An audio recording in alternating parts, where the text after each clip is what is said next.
평생을 바쳐 모은 돈으로 딸에게 새 아파트를 사주신 72살 아버지의 이야기입니다. 그런데 입주 당일 아버지는 사위의 전화통화를 우연히 듣게 되었습니다. 아버님 재산으로 샀지만 등기는 제 거잖아요. 석 달 뒤 팔아버릴 겁니다.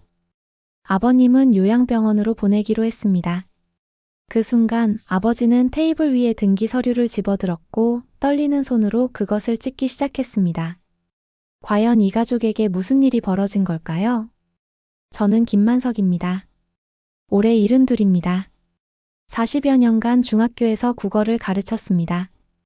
평범한 교사였습니다. 월급을 받으면 아껴 쓰고 남은 돈은 저축했습니다.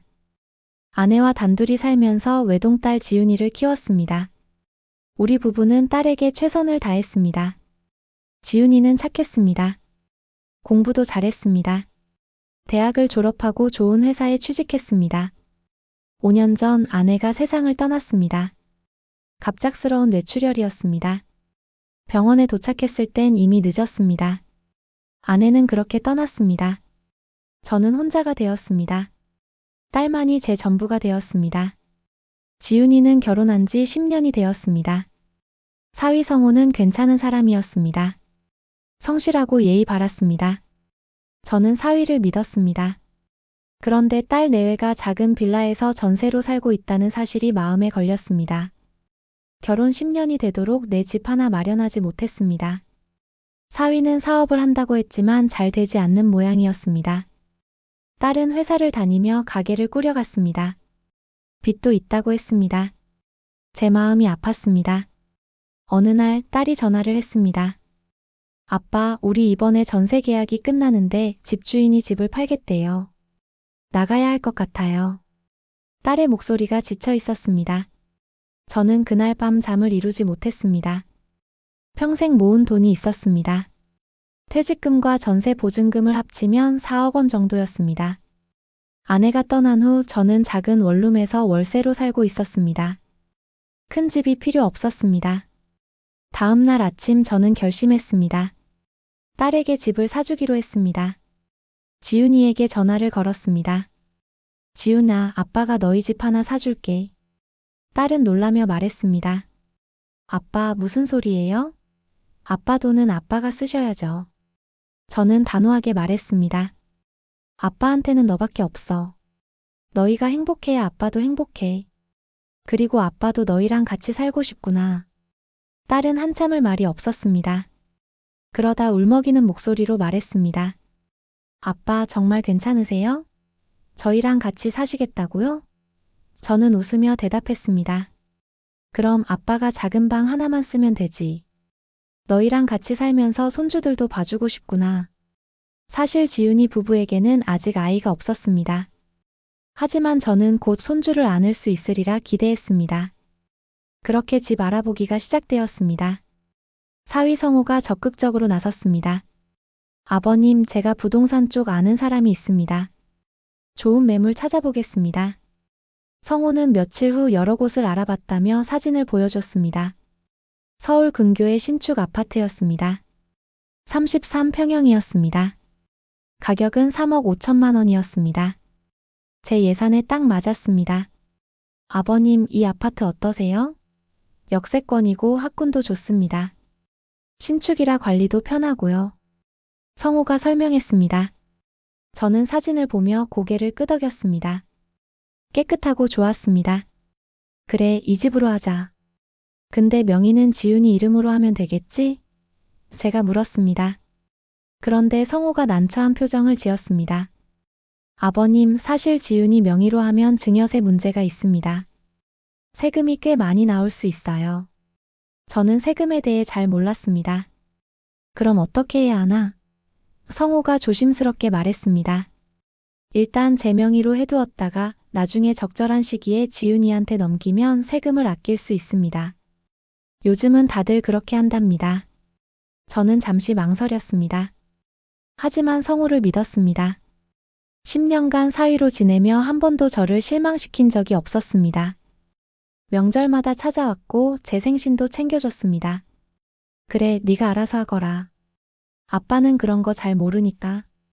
저는 그렇게 승낙했습니다. 계약은 빠르게 진행되었습니다. 제 통장에서 3억 5천만 원이 빠져나갔습니다. 평생 모은 돈이었습니다. 하지만 후회는 없었습니다. 딸과 사위가 행복해한다면, 저도 그들과 함께 편안한 노후를 보낼 수 있다면 그것으로 충분했습니다. 입주일은 한 달 후로 정해졌습니다. 입주일이 다가왔습니다. 저는 작은 원룸에서 짐을 쌌습니다. 짐이라고 해봐야 옷가지와 책 몇 권이 전부였습니다. 평생 모은 책들은 대부분 학교 도서관에 기증했습니다. 새 집에는 새로운 시작만 가져가고 싶었습니다. 입주 전날 지훈이가 전화했습니다. 아빠, 내일 10시에 아파트에서 만나요. 입주 청소 같이 해요. 입주 당일 아침 저는 일찍 일어났습니다. 설레는 마음으로 씻고 옷을 갈아입었습니다. 새 아파트, 딸 가족과의 새로운 생활이 기대되었습니다. 아파트에 도착하니 딸과 사위가 먼저 와 있었습니다. 아빠 오셨어요. 지훈이가 환하게 웃으며 맞아줬습니다. 새 아파트는 정말 깨끗했습니다. 햇살이 환하게 들어왔습니다. 거실도 넓었습니다. 아버님, 여기가 아버님 방입니다. 성호가 작은 방 문을 열었습니다. 작았지만 아담했습니다. 창문으로 공원이 보였습니다. 좋구나, 정말 좋아. 저는 진심으로 기뻤습니다. 우리는 청소를 시작했습니다. 먼지를 닦고 바닥을 쓸고 화장실을 깨끗이 했습니다. 몇 시간을 청소하니 배가 고팠습니다. 지훈아, 성호야, 아빠가 짜장면 사줄게. 뭐 먹고 싶니? 제가 물었습니다. 아빠, 괜찮아요. 제가 시킬게요. 딸이 말했지만 저는 고집을 부렸습니다. 아니야, 오늘은 아빠가 사는 날이야. 새 집 들어온 날인데. 저는 지갑을 들고 밖으로 나갔습니다. 근처 중국집을 찾아 음식을 주문했습니다. 짜장면 2개, 짬뽕 하나, 탕수육 한 접시였습니다. 주문을 하고 아파트로 돌아오는데 갑자기 휴대폰이 없다는 것을 깨달았습니다. 아파트에 두고 온 모양이었습니다. 저는 서둘러 다시 아파트로 향했습니다. 엘리베이터를 타고 올라가 현관문을 열었습니다. 조용했습니다. 딸과 사위가 쉬고 있는 모양이었습니다. 저는 조용히 안으로 들어갔습니다. 그때였습니다. 안방 화장실 쪽에서 목소리가 들렸습니다. 성호의 목소리였습니다. 누군가와 통화하고 있었습니다. 저는 무심코 귀를 기울였습니다. 네, 부동산 중개인님. 네네. 명의는 이미 제 쪽으로 다 돌려놨으니 문제는 없고요. 제 심장이 철렁했습니다. 무슨 말인가 싶어 더 들었습니다. 아버지에게는 증여세 절감이라는 핑계를 댔습니다. 믿으시더라고요. 예, 한 석 달 뒤쯤 바로 팔아버릴 생각입니다. 이 동네 아파트 값이 더 오르기 전에 처분해야죠. 제 머릿속이 하얗게 변했습니다. 이게 무슨 소리인가? 성호가 계속 말했습니다. 그리고 아버님은? 글쎄요. 일단 한두 달은 같이 살다가 지훈이가 간병하기 힘들다고 엄살 좀 부리고 시설 좋은 요양병원으로 보내는 걸로 합의봤습니다. 제 다리에 힘이 풀렸습니다. 벽에 기대지 않으면 쓰러질 것 같았습니다. 돈은 아버님 전 재산으로 샀지만 등기는 제 거잖아요. 법적으로 문제 없습니다. 석 달 후면 시세 차익도 2천만 원은 나올 겁니다. 그럼 또 연락드리겠습니다. 통화가 끊어졌습니다.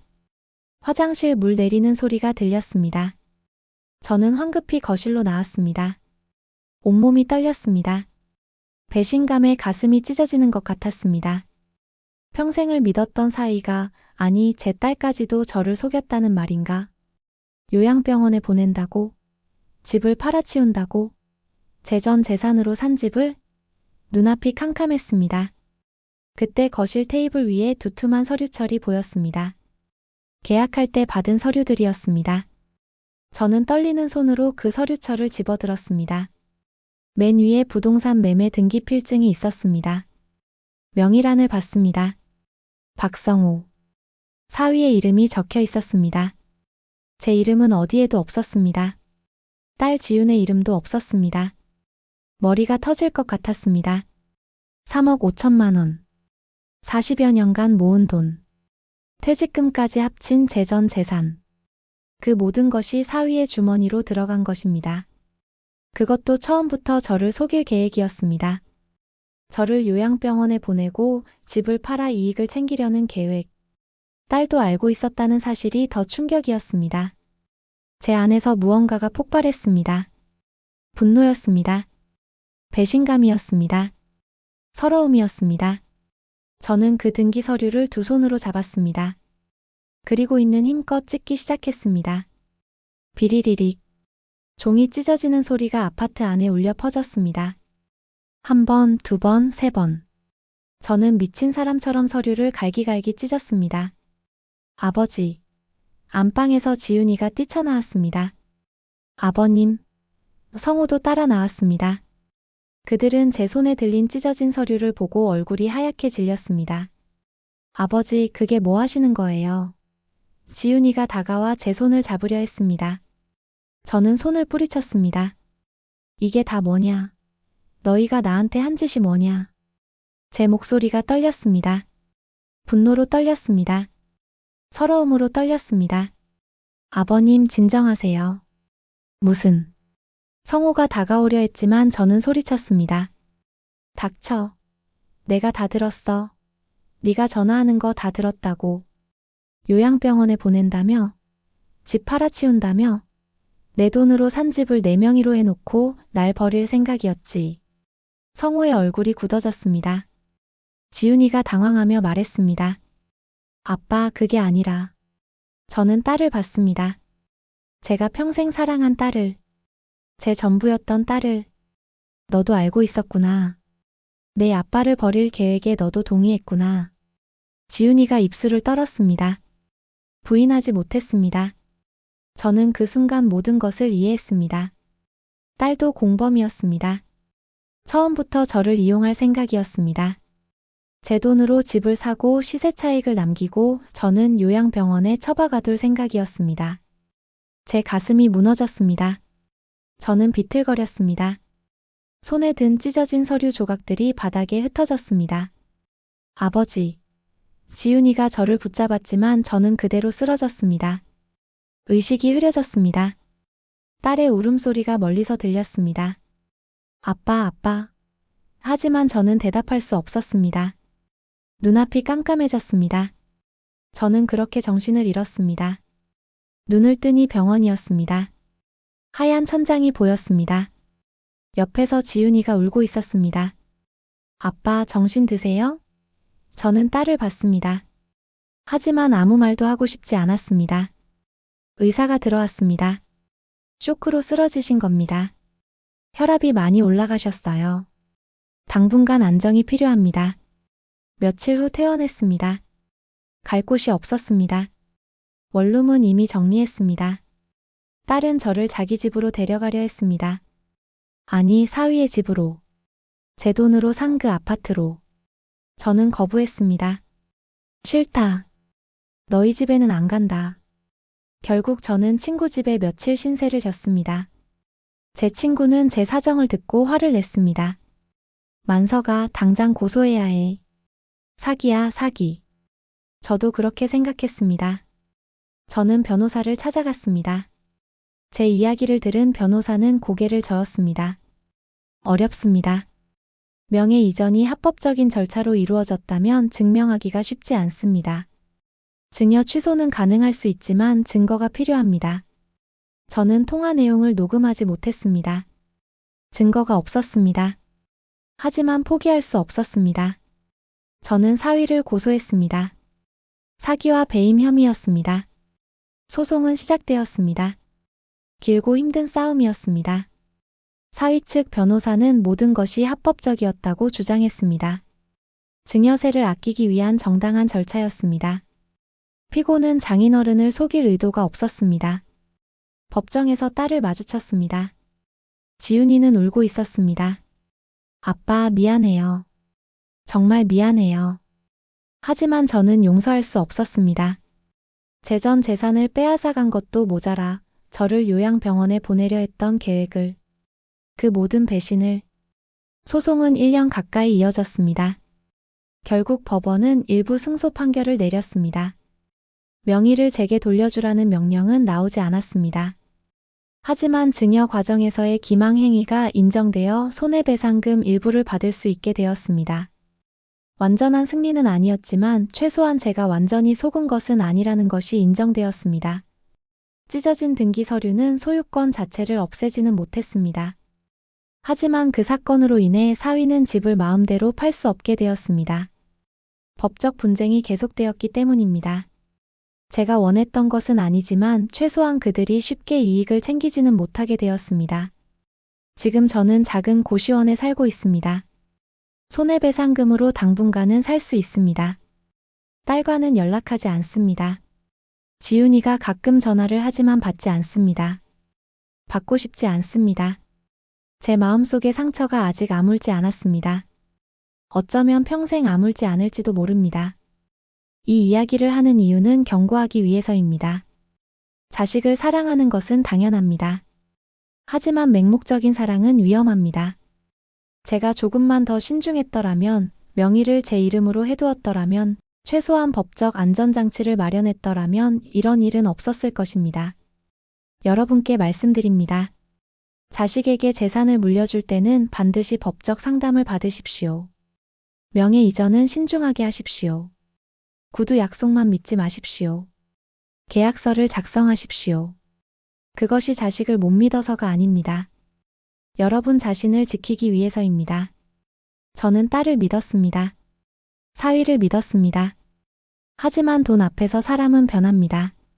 제가 평생 교직에 있으면서 배운 것은 사람의 선함을 믿는 것이었습니다.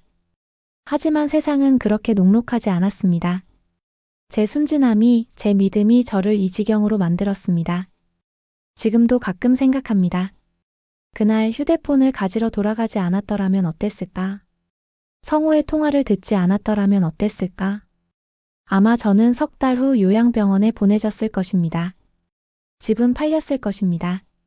제 전 재산은 고스란히 사위 주머니로 들어갔을 것입니다. 그나마 알게 된 것이 다행인지도 모릅니다. 등기 서류를 찢은 것은 어리석은 행동이었습니다. 법적으로 아무 의미가 없는 행동이었습니다. 하지만 그 순간 제 분노를, 제 배신감을, 제 서러움을 표현할 다른 방법이 없었습니다. 저는 그렇게 찢어진 서류처럼 산산조각이 났습니다. 제 삶이, 제 믿음이, 제 사랑이 모두 찢어졌습니다. 이제 저는 72입니다. 남은 인생이 얼마나 될까요? 10년? 20년? 그 세월을 저는 혼자 살아갈 것입니다. 딸 없이, 손주 없이, 가족 없이. 하지만 저는 후회하지 않습니다. 제 선택을, 제 고소를, 제 싸움을, 적어도 저는 제 권리를 찾기 위해 싸웠습니다. 그것만으로도 의미가 있습니다. 여러분, 부디 제 실수를 반복하지 마십시오. 자식을 사랑하되 지혜롭게 사랑하십시오. 헌신하되 자신을 지키는 법도 배우십시오. 믿되 확인하십시오. 그것이 제가 이 아픈 경험을 통해 여러분께 드리고 싶은 마지막 조언입니다. 감사합니다.